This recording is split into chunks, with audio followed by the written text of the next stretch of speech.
Saudaraku yang dirahmati oleh Allah, di zaman ini kita hidup dalam era di mana segala sesuatu semakin mudah ditampilkan. Tak terkecuali amal ibadah, kebaikan, bahkan sedekah.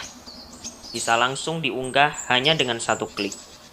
Tapi tahukah kita, ada satu penyakit hati yang diam-diam merusak amal itu. Namanya adalah riya.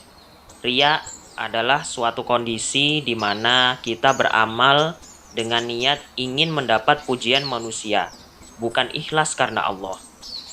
Rasulullah Shallallahu Alaihi Wasallam bersabda, sesungguhnya yang paling aku takutkan atas kalian adalah syirik kecil. Para sahabat bertanya, apakah syirik kecil itu ya Rasulullah? Beliau menjawab, riya. Hadis riwayat Ahmad. Contoh riya di media sosial. Yang pertama, upload foto saat sholat sambil menampakkan kekhusyuan. Update story sedekah dengan caption berlebihan. Pamer hafalan Quran bukan untuk menginspirasi, tapi untuk mencari pujian. Dan masih banyak lagi contoh yang lain. Saudaraku, amal yang disertai riya, meski bernilai besar di mata manusia, itu akan bernilai kosong di hadapan Allah.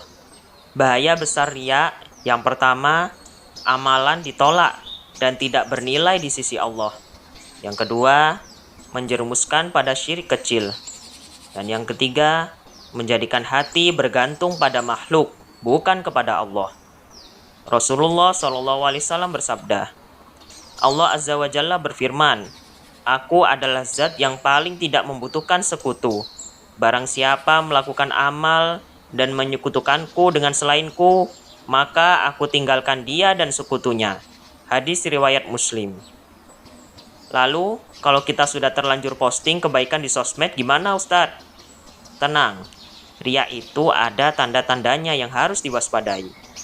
Yang pertama, merasa gembira saat dipuji karena amal. Kalau kita beramal, lalu ada yang memuji kita, dan kita merasa senang, apalagi sampai melebih-lebihkan, contohnya kayak gini. Iyalah, kalau bukan saya, gak bakal ada yang sedekah sebesar ini. Nah, itu termasuk riya.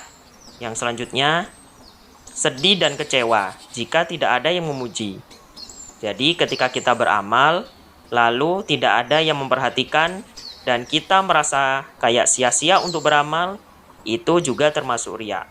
Lalu kita merasa semangat beramal hanya ketika ada yang melihat.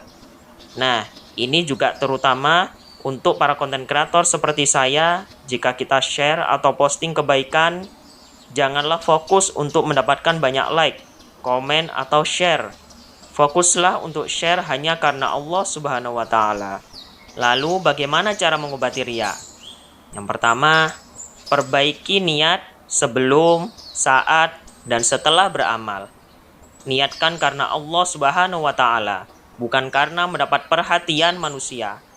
Jika ada yang memuji, tetaplah bersikap seperti biasa dan condongkan niat dalam hati bahwa amal kita hanya untuk Allah Subhanahu wa Ta'ala. Ingat, manusia tidak bisa memberi pahala karena hanya Allah yang bisa memberi pahala tersebut. Lalu, latih diri untuk menyembunyikan amal-amal pribadi. Tapi ini bukan berarti kita harus selalu menyembunyikan amal-amal kita. Kita juga tetap harus share kebaikan agar dapat menginspirasi banyak orang untuk melakukan kebaikan, serta meruntuhkan keburukan yang semakin marak terjadi di zaman sekarang. Dan yang terakhir, berdoa memohon keikhlasan. Ya Allah, aku berlindung kepadamu dari menyekutukanmu dalam keadaan aku tahu, dan aku memohon ampunan kepadamu atas apa yang tidak aku ketahui. Sahabat online sekalian, bukan berarti kita tak boleh berbagi kebaikan. Tapi sebelum beramal, tanyakan dulu pada hati kita. Aku melakukan ini untuk Allah atau untuk dapat tepuk tangan manusia? Karena di akhirat, hanya amal ikhlas yang akan menolong kita. Semoga Allah menjaga kita dan hati kita dari riya, dari kesombongan, dan dari amal yang sia-sia. Jangan lupa like, komen, dan share kebaikan ini agar semakin banyak yang sadar akan bahaya riya dalam kehidupan kita. Barakallahu fikum.